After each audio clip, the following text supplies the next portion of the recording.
রব্বি হাবলি মিনাস সালিহিন।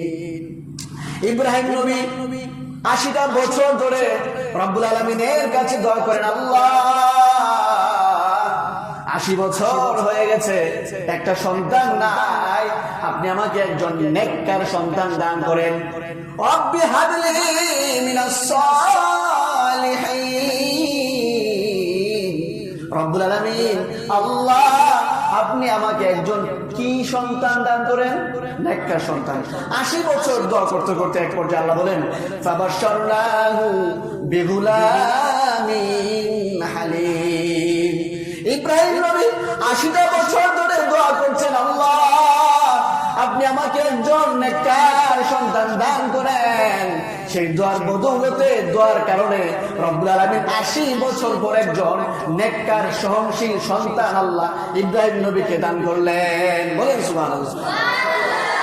নেককার সন্তান দেওয়ার পর কি কাহিনী ঘটে গেল? আল্লাহ হঠাৎ করে ঘোষণা করলেন, ইব্রাহিম তুমি তোমার সন্তান পরিবারকে ওই মক্কায় মক্কা শহরে রেখে দিয়ে আসো। সেই শহরের কি অবস্থা আল্লাহ কোরআনে বলেন, রব্বানা ইন্নী আসকানতু মিন যুররিয়াতি বিওয়াদিন গায়রি জি জারআইন। ইব্রাহিম নবী দোয়া করেন, আল্লাহ আপনি আমাকে 80 বছর পর সন্তান দিলেন। 80টা বছর ধরে পরিবার আমরা আমার স্ত্রী মিলে দোয়া করছি, আল্লাহ আপনি আমাদেরকে একজন নেককার সন্তান দান করেন। নেককার সন্তান দিলেন, দেওয়ার পর এখন আপনি বলছেন তুমি তোমার পরিবার সন্তানদেরকে এমন এক জায়গায় রেখে দিয়ে আসো যেখানে মরুভূমি, উপত্যকা, ঘর বাড়ি, জনবসতি কিছু নাই। বিওয়াদিন গায়রি জি জারআইন, এমন এক জায়গা যেখানে জনবসতি বলতে কিছু নাই, পানি নাই, খাবারের ব্যবস্থা নাই, মাথা গুজার ছাইডা পর্যন্ত নাই, ধু ধু খা খা মরুভূমি, অনেক দূর পর্যন্ত জনবসতি, ঘর বাড়ি কিছু দেখা যায় না। ইব্রাহিম নবী যখন আল্লাহর আদেশে সন্তান পরিবারকে মক্কা শহরে রেখে দিয়ে চলে যান, তখন তিনি দোয়া করলেন, ওয়ারযুকহুম মিনাস সামারাত। রব্বুল আলামিন আপনার আদেশে, আপনার কথায় আমার পরিবার পরিজনকে সেই মরুভূমিতে, সেই উপত্যকায় রেখে দিয়ে এসেছি যেখানে জনবসতি বলতে কিছু নাই, পরিবার পরিজন, মানুষের ঘর বাড়ি সেখানে কিছুই নাই, খাবার নাই, পানি নাই, মাথা গুজার ঠাইডা পর্যন্ত নাই। এমন এক জায়গায় আমি আমার পরিবারকে রেখে দিয়ে আসছি। আল্লাহ আপনি আমার পরিবারকে না খাওয়ায় রাখেন না, ওয়ারযুকহুম মিনাস সামারাত, আমার পরিবারকে আপনি ফল ফসলের রিজিক দান করেন, লাআল্লাহুম ইয়াশকুরুন, যাতে আমার পরিবার আপনার শুকরিয়া আদায় করতে পারে। ইব্রাহিম নবী যখন আল্লাহর কাছে দুহাত তুলে এই দোয়া করলেন, রব্বুল আলামিন আল্লাহ আপনি আমার পরিবারকে ফল মূল রিজিক দান করেন, খাবারের রিজিক দান করেন। আল্লাহ ইব্রাহিম নবীর দোয়া এমন ভাবে কবুল করলেন, দেখা যায় আল্লাহ সেই মক্কা শহর আজ চারপাশে পাহাড়, মরুভূমি, চারপাশে পাহাড় বৃষ্টিত মরুভূমি এলাকা, সেখানে ফসল ফলফলাদি কিছু উৎপন্ন হয় না।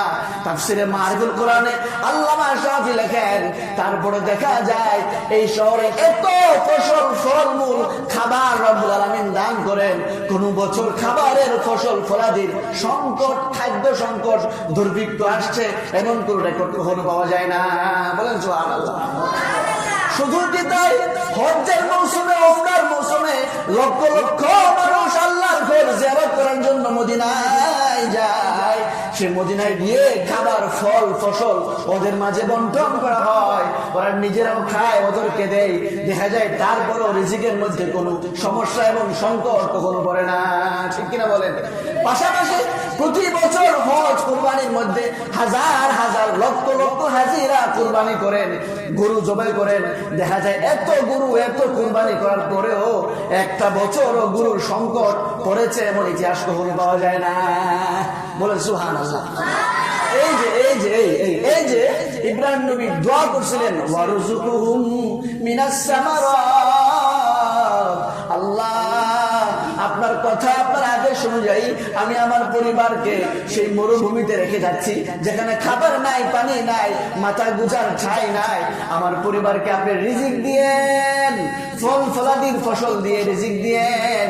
সেই ইব্রাহিমের দোয়ার বদৌলতে আল্লাহ আজকে সেই মক্কার আশপাশকে এমন বরকতময় করেছেন যে বরকতময় করার কারণে রিজিকের খাদ্যের ফল ফসলাদি কখনো সংকট পড়ে না। বলেন সুবহানাল্লাহ। তাহলে আমরা শুনতে পারলাম যে আল্লাহ তাআলা কাবা ঘর আশপাশকে বরকতময় করেছে। এই হচ্ছে দুনিয়াবি বরকত। দ্বীনি বরকত কি আমরা শেষে আসতেছি। আপনারা জানেন যে কাবা ঘরে 1 রাকাত নামাজ পড়া, 2 রাকাত নফল নামাজ পড়া অন্যান্য মসজিদে নামাজ পড়ার চেয়ে 1 লক্ষ রাকাত সওয়াব বেশি পাওয়া যায়। বলেন সুবহানাল্লাহ। এই হচ্ছে কাবা ঘরের ফজিলত। আচ্ছা।